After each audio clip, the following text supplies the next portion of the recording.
साथियों नमस्कार। आज की इस कक्षा में हम राजस्थान के प्राचीन और मध्यकाल में एक वंश की हम जानकारी मिलती है, गुर्जर प्रतिहार वंश। उस वंश के बारे में अध्ययन करेंगे। सबसे पहले हम देखते हैं कि यह वंश राजस्थान के किस शताब्दी में स्थापित हुआ था।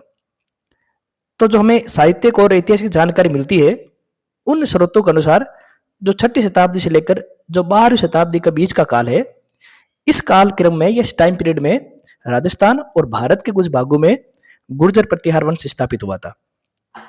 अगर आप भारत के मानचित्र पर ध्यान रखेंगे तो जहां पर यह लाल रंग आपको दिखाई देता है, मुख्यतः जो पंजाब वाला भाग है, राजस्थान वाला भाग है, जो बड़ौच, उज्जैन और कन्नौज वाला भाग है, यह पूरा पूरा क्षेत्र गुर्जर प्रतिहार वंश के शासकों के अधीन रहा है। अब जो ये पूरा पूरा जो क्षेत्र है जो गुर्जर प्रतिहारों के अधीन रहा है, इस साम्राज्य के दौरान इनकी राजधानी भी अलग अलग रही है। जैसे हम जब इस साम्राज्य की स्थापना जब पढ़ते हैं तो जो उनकी प्रारंभिक राजधानी थी वो मंडोर थी। बाद में भीनमाल स्थानांतरित हुई। उज्जैन और कन्नौज भी इनके क्रम से राजधानी रही है। तो जब आप इस वंश को पढ़ेंगे तो केवल इसको आप राजस्थान के संदर्भ में नहीं पढ़े, भारत के दूसरे भागों में भी इस वंश की राजधानी स्थापित रही है।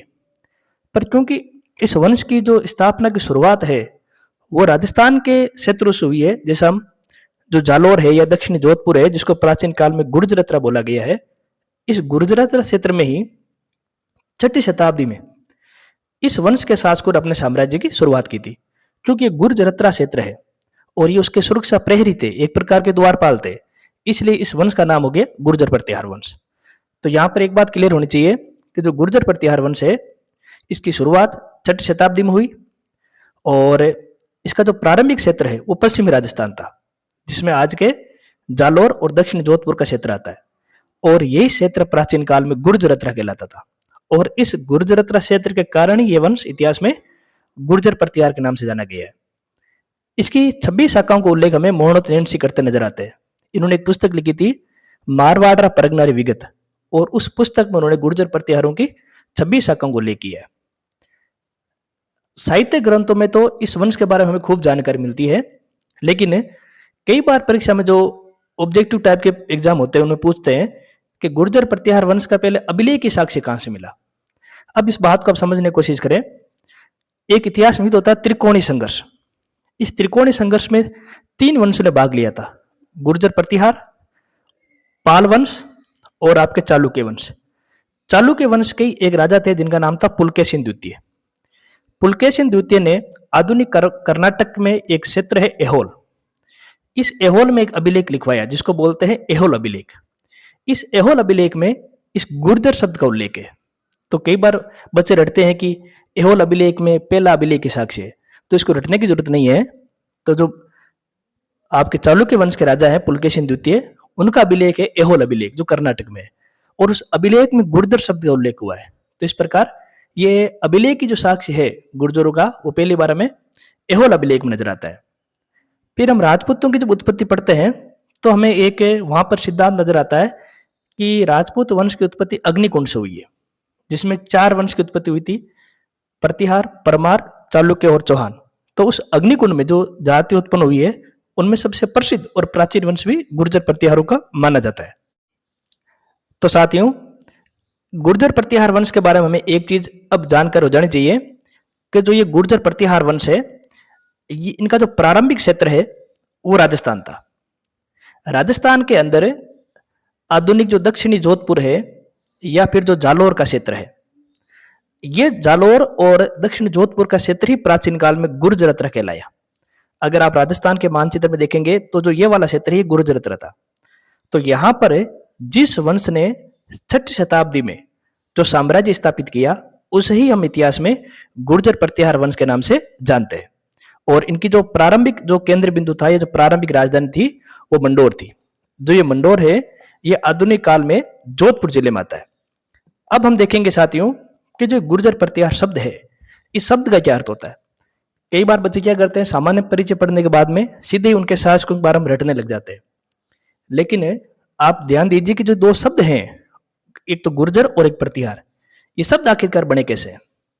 तो सबसे पहले हम देखते हैं गुर्जर शब्द क्या है। गुर्जर शब्द की उत्पत्ति को लेकर विद्वान एक मत नहीं है। यहां पर हमें 2 चीजें नजर आती हैं। कुछ विद्वान कहते हैं कि गुर्जर शब्द किसी स्थान से बना है, तो कुछ विद्वान कहते हैं कि नहीं, ये एक जाति है। जैसे अगर आप भगवान लाल इंदर जी जो इतिहासकार रहे हैं, इनकी ओर ध्यान देते हैं, तो ये कहते हैं कि जो गुजरात क्षेत्र है, वो गुजरात क्षेत्र इस वंश का प्रारंभिक क्षेत्र था। तो इस गुजरात क्षेत्र से ही इनके नाम के आगे गुर्जर शब्द हो गया। जबकि आप गौरीशंकर हेराचंद ओझा, ये जो गोपीनाथ शर्मा, दशरथ शर्मा जैसे इतिहासकार हैं, उनकी बात को अगर आप देखेंगे तो वो कहते हैं कि जो दक्षिणी जोधपुर है और जो आपके जालोर का क्षेत्र है, जो प्राचीन काल में गुर्जरत्रा कहलाता था और आधुनिक काल में वो राजस्थान में है, और इस गुर्जरत्रा क्षेत्र में ही सबसे पहले स्थापित हुए हैं, इसलिए इनके नाम के आगे गुर्जर शब्द लग गया है। पर कुछ इतिहासकार ऐसे हैं जो ये कहते हैं कि जो गुर्जर शब्द है वो स्थानवाचक नहीं, वो जातिवाचक है। जैसे doctor D.R. Bhandarkar, colonel James Tod और जो कनिंगम है, वे ये मानते हैं कि ये कोई गुर्जर क्षेत्र नहीं है, ये एक विदेशी जाति है। और विदेशी जाति प्राचीन काल में कहाँ आ गई आपके, ये भारत में आ गई। और ये जो गुर्जर प्रतिहार जो शब्द है, ये स्थानवाचक ना होकर ये जातिवाचक है। लेकिन हम इस बात को आसानी से समझ सकते हैं कि जो ये विदेशी उत्पत्ति का मत है, ये स्वीकार्य नहीं है। अधिकांश इतिहासकार इस बात पर एकमत है कि प्राचीन काल का जो दक्षिण जोधपुर और जो जालोर का क्षेत्र वो गुर्जरत्रा कहलाता था, और वहां पर स्थापित वंश ही गुर्जर प्रतिहार कहलाया है। तो सर्वमान्य मत वो यही है कि गुर्जर जो शब्द है वो स्थानवाचक है, ना कि जातिवाचक। अब दूसरा यहां पर आता है कि फिर प्रतिहार क्या है। प्रतिहार एक पद सूचक शब्द है। प्राचीन काल में जो राजा होता था, जो उसके बैठने के स्थान होता था या फिर जिसका महल होता था, उसकी सुरक्षा करने की जिम्मेदारी जिन द्वारपालों को दी जाती थी, जो उसका सुरक्षा प्रहरी होते थे, उनके लिए प्रतिहार शब्द का इस्तेमाल किया जाता था। तो इस वजह से ये जो प्रतिहार शब्द है, ये एक पद सूचक शब्द है। अब इन गुर्जरों के पीछे प्रतिहार क्यों लगा, इसके पीछे भी अनेक कारण बताए जाते हैं। जैसे कुछ इतिहासकार कहते हैं कि इन्होंने काफी लंबे समय तक उत्तर पश्चिमी भारत की, जिसमें राजस्थान भी शामिल है, उस क्षेत्र की अरब आक्रमण से सुरक्षा की, तो सुरक्षा की यानी द्वारपाल की भूमिका निभाई। तो इनके जो गुर्जर शब्द है उसके पीछे प्रतिहार लग गया। एक मत ये कहता है, जो आपके ग्वालियर प्रशस्ति है, जो ग्वालियर अभिलेख है, उसमें ये बात लिखी गई है कि जो ये गुर्जर हैं, ये लक्ष्मण जी के वंशज हैं। भगवान श्री राम के जो भाई हैं लक्ष्मण जी, उनके वंशज माने गए हैं। लक्ष्मण जी ने राम की सुरक्षा की कार्य किया है, उनके प्रतिहार की भूमिका निभाई है, द्वारपाल की भूमिका निभाई है, इसलिए इनके नाम के पीछे प्रतिहार शब्द जुड़ गया। एक मत ये कहते हैं कि प्राचीन काल में गुप्तों के सामंत थे, जो गुप्त वंश था उनके सामंत थे, उनकी सुरक्षा करते थे, इस वजह से ये प्रतिहार कहलाई। एक आपके दक्षिणी भारत में चालुक्य वंश हुआ है, और उसमें एक शासक थे आपके अमोघ वर्ष। अमोघ वर्ष जो शासक था, इसने एक लेख लिखवाया था जिसको अपन बोलते हैं संजन ताम्रपत्र लेख। संजन एक जगह है जो आधुनिक गुजरात में है, और वहां पर एक ताम्रपत्र पर अभिलेख लिखा गया है, तो इसको बोलते हैं संजन ताम्रपत्र अभिलेख। उस अभिलेख में हमें एक कहानी नजर आती है जिसमें अमोघ वंश कहता है कि हमारे एक पूर्वज थे जिनका नाम था दंती दुर्ग। दंती दुर्ग ने एक आपके यज्ञ किया था, और उस यज्ञ में जो गुर्जर वंश के आपके हम कह सकते हैं सामंत या जो शासक हैं, उनको वहां पर द्वारपाल नियुक्त किया था। और जो यज्ञ हुआ था ये उज्जैन के क्षेत्र में हुआ था, जिसको प्राचीन काल में हम अवंती बोलते हैं। अवंती की एक राजधानी थी उज्जैन, और उस उज्जैन क्षेत्र में होने वाले यज्ञ का द्वारपाल गुर्जरों को नियुक्त किया है। तो यहाँ पर फिर एक द्वारपाल नाम आया है, यानी उनको सुरक्षा प्रहरी नियुक्त किया है। इस वजह से इनके नाम के पीछे प्रतिहार लग गया। लेकिन इन सारे ही मतों में जो सबसे ज्यादा महत्वपूर्ण जो स्वीकार्य मत है, ये गुर्जरत्रा क्षेत्र वाला। जो प्राचीन राजस्थान है उसका जो गुर्जरत्रा क्षेत्र है, इस क्षेत्र की जो सुरक्षा है इस वंश के लोगों ने की, क्योंकि ये गुर्जरत्रा क्षेत्र है और इसकी सुरक्षा इन्होंने की है, तो इनके नाम के पीछे प्रतिहार लग गया। और इस प्रकार हमें इतिहास में जो वंश नजर आता है, उस वंश का नाम है आपके गुर्जर प्रतिहार वंश। ये जो गुर्जर प्रतिहार वंश है, इन गुर्जर प्रतिहार वंश के जो शासक है उनका मूल स्थान क्या था। देखो, जब आप गाइड पढ़ते हो बच्चों, तो वहां तो सीधा लिखा हुआ होता है कि जो गुर्जरत्रा क्षेत्र है वो इनका मूल स्थान है। लेकिन जब आप अच्छे लेखकों की किताब पढ़ते हैं तो वहां हमें नजर आता कि इनका जो मूल स्थान है उसको लेकर भी विद्वान एक मत नहीं है। वहां पर भी हमें कई बार विवादों की स्थिति देखने को मिलती है।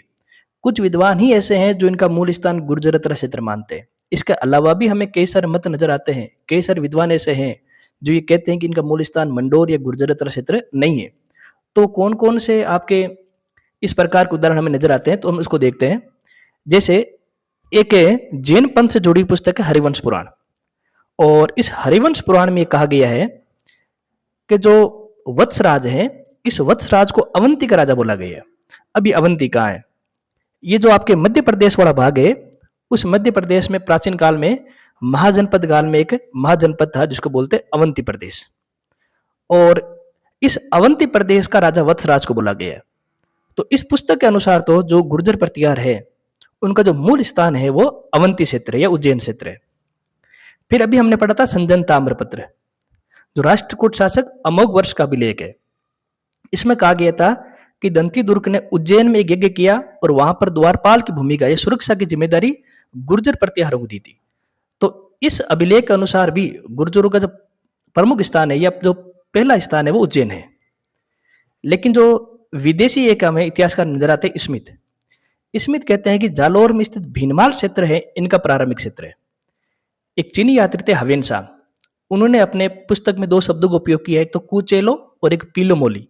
अब ये शब्द कई बार परीक्षा में पूछते हैं कि कुचेलो क्या है। जो कुचेलो जो शब्द है इसका अर्थ होता है कि जो आधुनिक काल का जो आप देखते हैं ये जो जालोर वाला क्षेत्र, उसके लिए आपके ये गुर्जरत्रा क्षेत्र, उसके लिए आपके ये कुचेला शब्द प्रयोग किया गया है।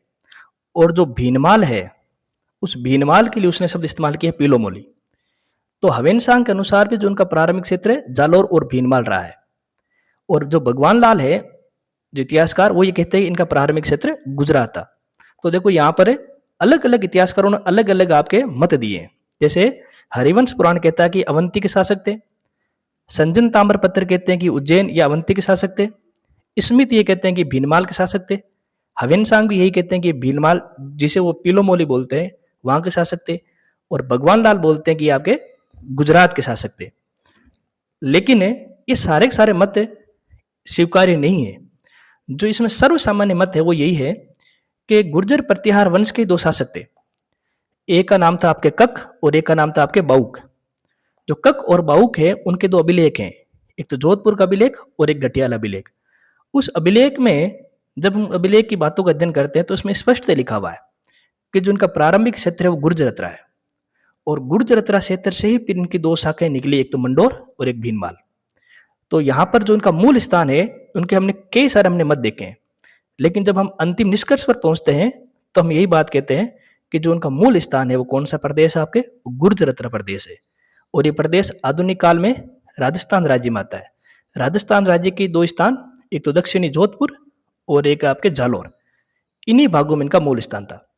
अब कुछ बच्चे कहते हैं सर फिर सीधा ही बता देते मूल स्थान कौन सा है, लेकिन कई बार परीक्षा में जब आपके कथन और कारण आते हैं या मिलान करने वाले आते हैं कि किस पुस्तक में या किस इतिहासकार ने मूल स्थान क्या बताया है, तब आप उन प्रश्नों को तभी कर पाएंगे जब ये सारी जानकारी आपको मालूम हो। अब आपके जो ये आपके जोधपुर और घटियाला लेख है उसमें एक कहानी दी हुई है, उस कहानी को जरा आप देखिए।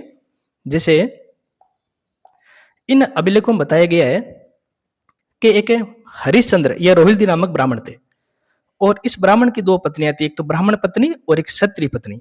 ब्राह्मण पत्नी का नाम हमें नजर नहीं आता, लेकिन जो क्षत्रिय पत्नी उसका नाम था रजनी। कुछ पुस्तक में उसका नाम भद्रा भी मिलता है। इसी के चार लड़के थे, भोगभट, कक, रजिल और दद। इन चारों पुत्रों ने मिलकर ही सबसे पहले मंडोर को जीता। तो ये सारी जानकारी है ये हमें जोधपुर और घटियाला अभिलेख में मिलती है, जो खुद गुर्जर प्रतिहार वंश के राजाओं की अभिलेख है। तो हम इस पर आसानी से विश्वास कर सकते हैं कि जो उन्होंने अपने बारे में बताया वो सही बताया होगा। तो जोधपुर और घटियाला अभिलेख को हम सही मानते हुए हमें एक कहानी नजर आती है कि जो भोगभट, कक, रजिल और दद हैं इन्होंने मिलकर ही मंडोर को जीता और मंडोर में ही गुर्जर प्रतिहार वंश की स्थापना की। इसलिए आप परीक्षा में वो एक शब्द रटते हो कि गुर्जर प्रतिहारों का मूल स्थान कौन सा है, जो प्रारंभ बिंदु कौन सा है, मंडोर है। जो इसके पीछे इसको सच मानने की जो बात है वो हमें घटियाला और जोधपुर अभिलेखों से नजर आती है। अब हम देखेंगे गुर्जर प्रतिहार वंश की उत्पत्ति कैसे हुई। अब इनकी उत्पत्ति को लेकर भी दो मत आते हैं। एक तो वह मत जो कहते हैं कि गुर्जर प्रतिहार वंश विदेशी था, और एक वह मत जो कहते हैं गुर्जर प्रतिहार वंश भारतीय था। और इनमें सर्वमान्य मत कौन सा उसके बारे में हम जानकारी प्राप्त करेंगे।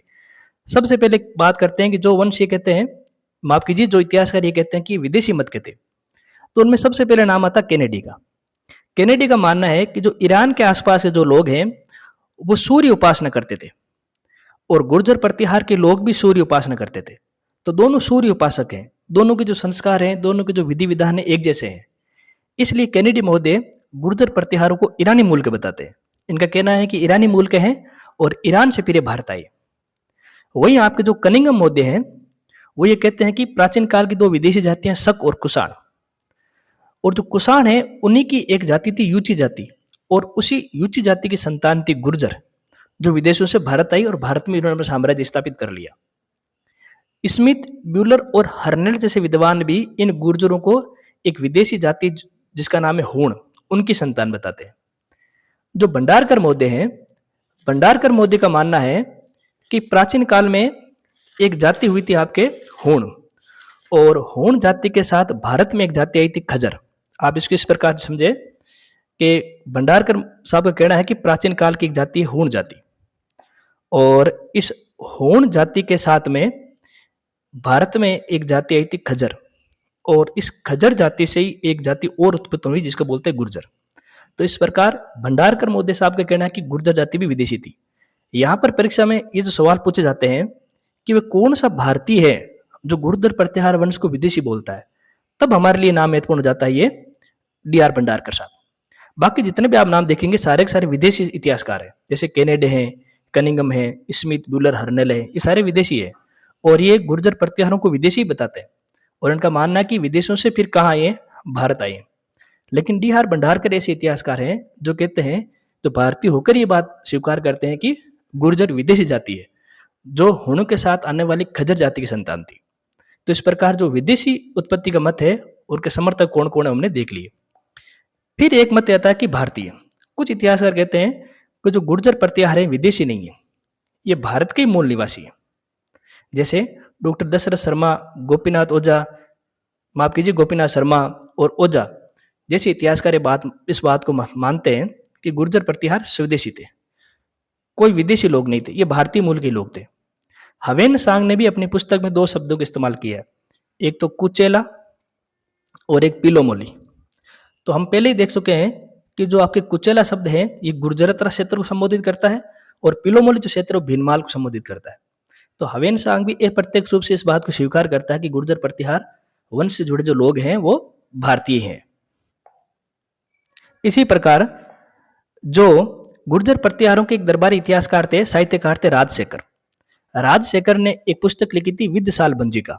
इस विद्धशाल भंजिका में उन्होंने गुर्जर प्रतिहारों को स्वदेशी माना है और उन्हें सूर्यवंशी माना है।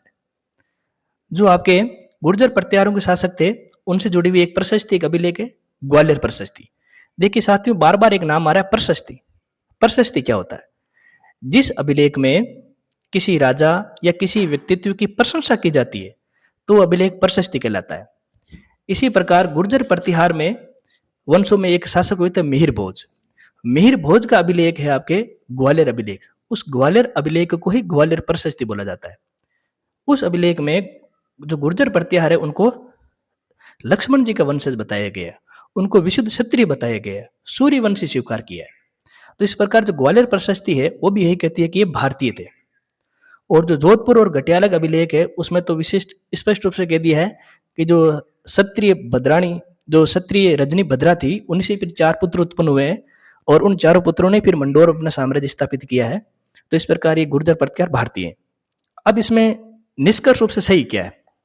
अधिकांश इतिहासकार इस बात पर अब एकमत है कि जो गुर्जर प्रतिहार हैं वे भारतीय ही हैं, और इन्होंने राजस्थान के गुर्जरत्रा क्षेत्र से अपने साम्राज्य की शुरुआत की थी। हमने इस गुर्जर प्रतिहार वंश में उनके सामान्य परिचय, उनके साम्राज्य, उनका क्षेत्र, इसके बाद में जो गुर्जर शब्द उत्पत्ति कैसे हुई, प्रतिहार शब्द कैसे बना, उनका मूल स्थान क्या था, किस प्रकार से जो हरिश्चंद्र है, रोहिल्दी है, उनका मूल पुरुष है, और गुर्जर प्रतिहार वंश की उत्पत्ति कैसे हुई, क्या वो विदेशी हैं या फिर भारतीय हैं, इन सारी बातों की हमने चर्चा की है। अगर आज की कक्षा में हमने जो भी बातें की है अगर हम उसको संक्षिप्त रूप में एक बार देखें तो सबसे पहले जो हमने पढ़ा कि गुर्जर प्रतिहार वंश किस काल में आया, तो हमने इसका उत्तर दिया कि 6ठी शताब्दी से लेकर 12वीं शताब्दी के मध्य ये वंश स्थापित हुआ। फिर हमने दूसरी चीज देखी कि उनका साम्राज्य कहाँ था। तब इस प्रश्न का उत्तर निकल कर आया कि जो प्राचीन काल में गुर्जरत्रा क्षेत्र था, उस गुर्जरत्रा क्षेत्र से ही उन्होंने अपने शासन की शुरुआत की और इस क्षेत्र की सुरक्षा करने के कारण ही इतिहास में गुर्जर प्रतिहार के नाम से जाने गए। फिर हमने देखा कि जो इनकी उत्पत्ति है वो उत्पत्ति कैसे हुई, क्या ये विदेशी हैं या फिर ये भारतीय हैं। तो हमने विभिन्न अभिलेखों और साहित्यों के आधार पर यह समझने का प्रयास किया कि विदेशी उत्पत्ति का मत मान्य नहीं है। वर्तमान काल में जो सर्वमान्य जो सिद्धांत है, जो सर्वमान्य जो बात है वो यही है कि गुर्जर प्रतिहार भारतीय थे। और जो अगली बात हमने एक और देखी इसमें कि जो गुर्जर और प्रतिहार शब्द की उत्पत्ति कैसे हुई। तो जो हम एक नाम पढ़ते हैं गुर्जर और हम एक नाम पढ़ते हैं प्रतिहार, ये आखिरकार आए कैसे। तो जो गुर्जरत्रा क्षेत्र है उससे जुड़े हुए थे इसलिए गुर्जर कहलाए और उस क्षेत्र की सुरक्षा की इसलिए प्रतिहार कहलाए। तो इस प्रकार हमने इस आज की कक्षा में गुर्जर प्रतिहार के वंश के सामान्य परिचय, उनके साम्राज्य, शब्दों की उत्पत्ति, इसके बाद उनका मूल स्थान और उनके वंश उत्पत्ति के बारे में जानकारी ली है।